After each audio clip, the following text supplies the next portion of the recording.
শব্দ হয়েছে, আমার মনে হয়েছে মুহাম্মদ যে কিয়ামত কিয়ামত বলে শুরুই গেছি। আমি আর দেরি করি নাই, ঘর নিয়ে আমার উপরে পড়ে যায়, দৌড় দিলাম বের হওয়ার জন্য। কিন্তু আশ্চর্য ঘটনা যা দেখলাম, দেখি মুহাম্মদ আমার দরজার সামনে দাঁড়ানো, মুহাম্মদ আমার দরজার সামনে দাঁড়ানো। আমি তাকায় দেখি মুহাম্মদের দুই কাঁধের উপরে দুইটা এত বড় সাপ, হা করে নিচের টুট আমার পায়ের নিচে, উপরটা আমার মাথার উপরে। জিহ্বা বের করে বলে, পয়সা দিবি না ফেরের ভিতরে আইবি? আপনাদের কন্যা সুবহানাল্লাহ। রাউদের তাড়াতাড়ি বল, ফেরের ভিতরে আইবে না টাকা দিবে? আমি যদি টাকা না দেই, সাপের পেটের ভিতরে চলে যাই, তাহলে এবার বলো তোমরা কি চাও আমি সাপের পেটে চলে যাই? না, তাহলে বেঁচে দাও। ওই যে আল্লাহ নবী কই থেকে দেখবো, এক নবীর সাপ কাদের মধ্যে সাপ হইতো, কই থেকে? নবীর কাদের মধ্যে কোন সাপ নাই, কিন্তু আল্লাহ দেখাইছেন মুজিজা। মুজিজার ঘটনা যদি বলতে যাই, আজকের রাত্রিতে শেষ করা যাবে না। অনেক মুজিজা দিয়েছেন বিশ্ব নবীকে। নবীজিকে ডেকে বলেন, ও মুহাম্মদ, আপনার দাওয়াত গ্রহণ করতে পারি, আমার মেয়েটা যদি কবর থেকে জিন্দা হয়ে কয়। আল্লাহ নবী ডাক দিয়ে বলেন, মেয়ের কবরটা দেখায় দাও। এই যে আমার মেয়ের কবর। কবরের পাশে গিয়ে বললেন, কুম্বিল্লাহ, আল্লাহর হুকুমে ওঠো। আল্লাহ মাটি সরাইয়া দিছেন। মেয়ে কবর থেকে উঠে আর বলে, লাব্বাইকা ওয়া সাদাইকা ইয়া রাসূলুল্লাহ। আকাশের নিচে জমিনের উপরে আল্লাহ এর চাইতে শ্রেষ্ঠ এই পৃথিবীতে আপনার চাইতে আর কাউকে বানায় নাই। এই মুজিজাগুলো যদি বলতে যাই, কয়েক হাজার মুজিজা লিখেছেন এক কিতাবে, শেষ করা সম্ভব নয়। রাখলাম মুজিজা। এরপরে একটা হইল ওয়াফাতুন নবী। নবীজির জিন্দেগির একটা অংশের নাম ওয়াফাত। এটাও যদি সুযোগ পাই শেষে বলবো না, নবীর ওয়াফাত হয়েছে না? ওয়াফাতের সময় এটাকে ওয়াসালও বলা হয়, ওয়াফাতও বলা হয়। আমার কাছে এই কিতাবও আছে, সিরাতুন নবী ওয়াসালুন নবী সাল্লাল্লাহু আলাইহি ওয়াসাল্লাম। আমার লাইব্রেরি জমা আছে কিতাব, বেশি না হলে দেখতেন। অনেক কিতাব খালি সিরাতের উপরে, কথা বুঝছেন? ওয়াসালুন নবী সাল্লাল্লাহু আলাইহি ওয়াসাল্লাম, বিশাল রাসূল পৃথিবীর থেকে বিদায় হইছেন, আমরাটা ইন্তেকাল। রাসূলেরটার নাম হইল বিশাল। রাসূল পৃথিবীর থেকে খালি শুধু একটু বিদায় হইছেন, খবর রাখার পরে আল্লাহ আবার রূহ ফেরত দিলেন। বুঝছেন? এটা যদি সময় পাই পরে এই সমুখী ঘটনাগুলো ঘটলো, এটা পরে বলবো যদি সুযোগ পাই। রাজি আছেন? আরো ধরে রাজি আছেন? তাহলে এখন আসুন একটু একটু মিলাদ যাই। আমরা বলেন, দুনিয়ার মানুষ, আমার ছেলের জন্মের সময় কি হয়েছে শুনো। আমি টাকা দেখি আকাশে নয়, অসংখ্য অগণিত তারকা আমার ঘরের এত কাছে এসেছে। আমি আমেনা ইচ্ছা করলে তারকাগুলো হাত দিয়া ধরতে পারতাম। তাফসীরে নূরুল কোরআনে এই আনছেন হযরত আব্বাস রাদিয়াল্লাহু আনহুর কথা, যে উনিও বলেন, আমি ধরে গেছিলাম, আমার বাতিলে দেখতাম, গিয়া দেখি সান এত কাছে, সুবে সাদের সময় সে তো সানটা এখন রয়েছে। আমি এত কাছে দিকে এদিকে একবার মোহাম্মদের দিকে তাকাই, আবার সামনের দিকে তাকাই, তাকাই দেখি আমার বাতি যাওয়া সামনের দিকে চাই মুচকি হাসে। ডাইনি মাথা না রাইলে আকাশের সান ডাইনি ভাবে। অত ভাগ হয়ে গেলাম, কারে জিগাইতাম রে, কেরাই আমার জব দিব? ইসলাম গ্রহণ করে ডাইরেক্ট রাসূলের দিকে। হুজুর, আপনি যেদিন পৃথিবীতে এসেছিলেন, আকাশের তারকা এত কাছে কেন এসেছিল? নবী গো, আপনিও তাকাইছিলেন, চন্দ্রের দিকে হাসছিলেন, এবং ডাইনি ভাবে মাথা নাড়াইলে আকাশের চাঁদ ডাইনি ভাবে নড়ল কেন? আল্লাহ নবী ডাক দেওয়া থাকো, যা দেখেছিলেন ঠিক দেখেছিলেন। এর কারণ হইল পৃথিবীতে যত সন্তান আসে প্রত্যেক সন্তান কান্দে, আমি যাতে না কান্দি আমার আল্লাহ আকাশের চাঁদ পাঠাইছে আমি মুহাম্মদকে আনন্দ দেওয়ার জন্য। সিরাত ইবনে হিশামের মধ্যে আনছেন আল্লাহর রাসূল যেই সময় শুভে সাদিকের সময় আসলো, ওই সময় ঘরের ভিতরে অন্ধকার থাকে।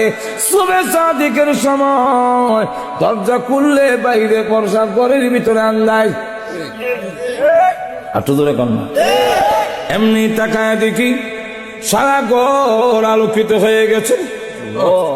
যেই দাসী উম্মে আইমন করে নিছে, তার চেহারা পর্যন্ত আমার ছেলের আলোতে দেখা যায়। আমার ছেলে দুনিয়াতে এসে সাজদায় পড়ে গেছে, মাটির মধ্যে কাপড় দইলা এক মুষ্টি মারি এনে উপর দিকে ছুঁড়ে মেরেছে, আর তার জবান দিয়ে মহান আল্লাহর প্রশংসা বের হয়ে গেছে। এখন লক্ষ্য করে দেখেন, আমার আল্লাহর নবী বিশ্ব নবী আলোকিত হয়ে গেছে। আওয়াজ একদম বলেন অম্মে মন গো, ধরে রাখ আমার ছেলের আন্দারি কেন, আবার আন্দারি গেল কেন? অম্মে মন লাগতো না, আমি না, তুমি বলার আগে তোমার ছেলে আমার করে নেই, এই জন্য তুই অন্ধকার হয়েছে। কষ্ট কি নাই নিলোকে? ওই সময় জিন ভূতের বড় অত্যাচার। আমেনা ভাবলেন জিন্নাতে নিয়ে গেছে, কান্না শুরু করলেন, প্রভু গো ভাগ্য গুণে পেয়েছিলাম, ধরে রাখতে পারলাম না। এমনি শুনে গাইবে আওয়াজ আসতে যে, আমেনা গো তোমার ছেলেকে কেউ নিবে না, নিতে পারে না, তোমার ছেলেকে কেউ কিচ্ছু করতে পারবে না, তার জিম্মাদার স্বয়ং আল্লাহ। কোথায় গেছে জানি? সারা পৃথিবীর মাখলুক গুলো দরখাস্ত করেছে, দিনে বলে প্রভু গো বিশ্ব নবী যিনি হবেন দিনের মধ্যে পাঠাও, আমি দিন গৌরবান্বিত হব।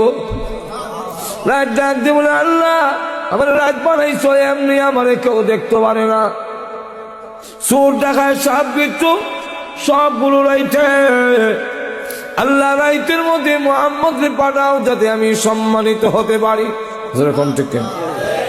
আল্লাহ রাব্বুল আলামিন দুজনের দরখাস্ত মঞ্জুর করে এমন এক সময় বিশ্ব নবীকে পাঠাইলেন যেটা দিনও না রাইতো বলা যায় না।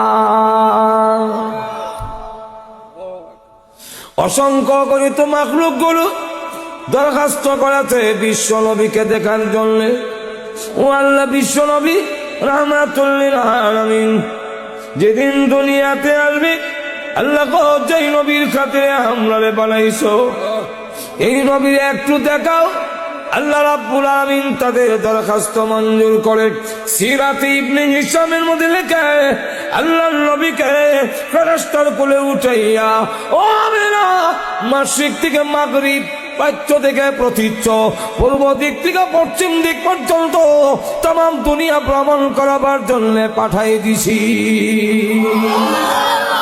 কিছুক্ষণ পরে আবার তোমার কাছে পৌঁছে। এই ঘটনা কেন ঘটলেন? এগুলার নাম হলো দালাইলুন নবী। এই ছেলে তো সাধারণ ছেলে না, নবী হবে রাজি না। এখন আসুন মিলাদুন নবী, যা কিছু বসছে, যা কিছু আলোচনা, ওইটার নাম হলো মিলাদুন নবী। এটা আলোচনা করলেও সোয়াব। মিলাদুন নবী কি? মিলাদ হইল শুনেছি হাদিসে দেখিলে আপনাকে যে বালের গোলা জাজিয়ে পড়ে নবী বাল্লা দাউজিলা ফি খাইয়া যাইয়া। ইনার নাম মিলাদ না। মিলাদের আলোচনা করা মুস্তাহাব। আর তো ধরে কন আর রাসূলের সিরাতকে অনুসরণ করা উম্মতের জন্য ফরজ। কথাটা বুঝছেন? আর মিলাদের আলোচনা করা মুস্তাহাব, করলে সওয়াব হবে। রসুলের জন্মের সম্পর্কে আলোচনা করলে শুনলে সওয়াব আছে, কিন্তু পালন করণ যেত না। আর সিরাতুন নবী পালন করা যায়। রসুলের জীবনের মধ্যে নামাজ নাই, আমরা নামাজ পড়ন সুন্নত না ফরজ? রসুলের জীবনে তো রোজা নাই, পর্দা নাই, আমরা দিয়ে আসে রসুল পর্দা মানে না, এগুলো হিসাব বেদিন তো ফাউটিবে মাছের টিফা খাইলে ভালো লাগে যখন, ঠিক কিনা?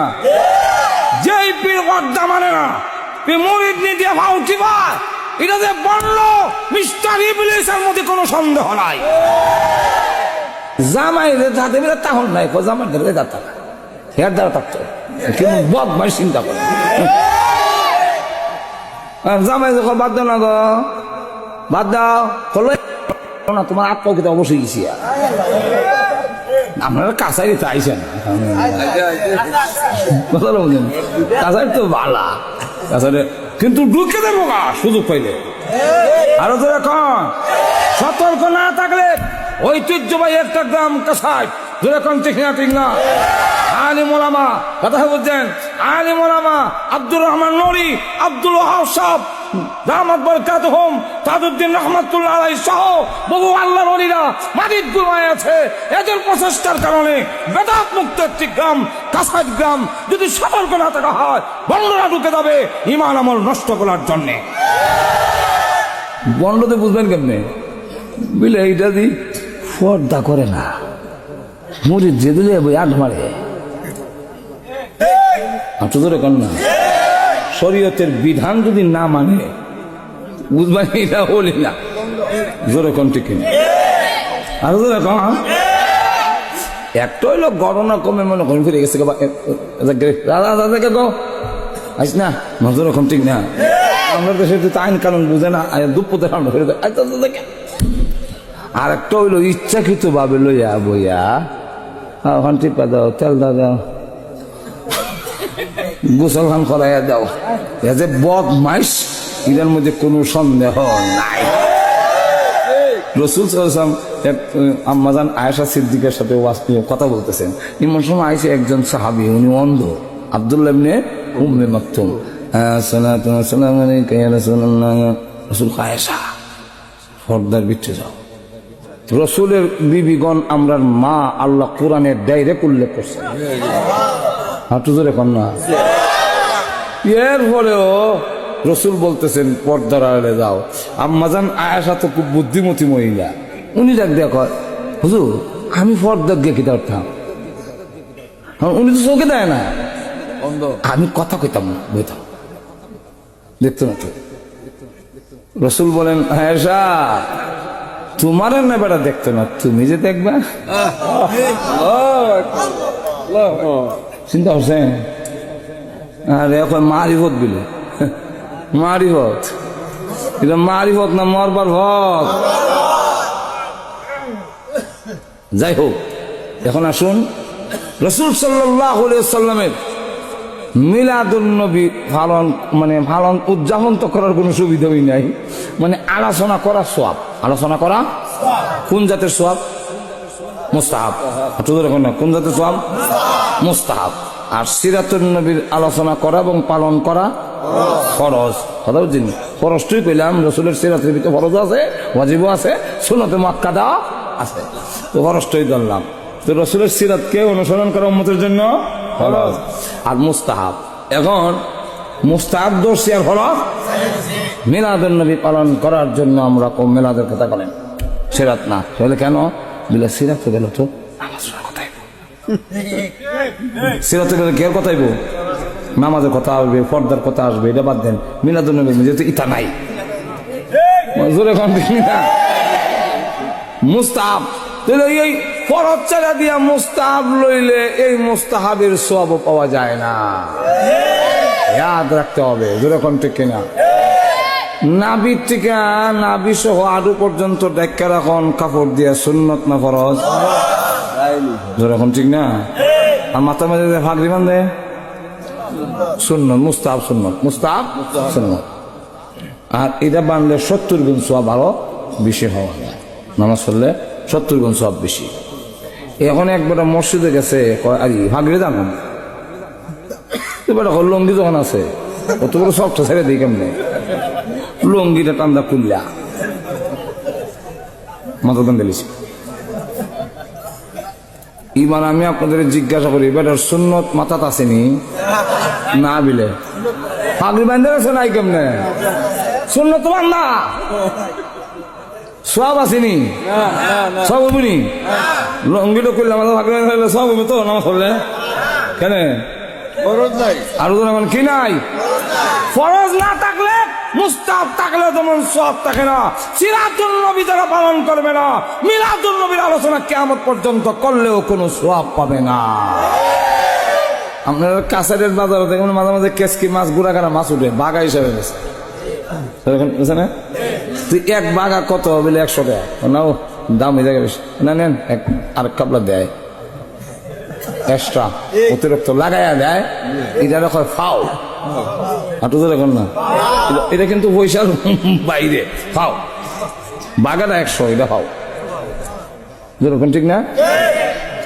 এক সালাক্কার বা হের দূরে বয়ে বয়ে দেখে যে আমার করে 3 জন কম, 10টা দোকান থেকে 10 মাস ওলার থেকে যদি আমি 10 খাবলা নেই, তে তো আমার আর বাগানে উনি লাগে না, 3 জনের ঘরে তো যথেষ্ট।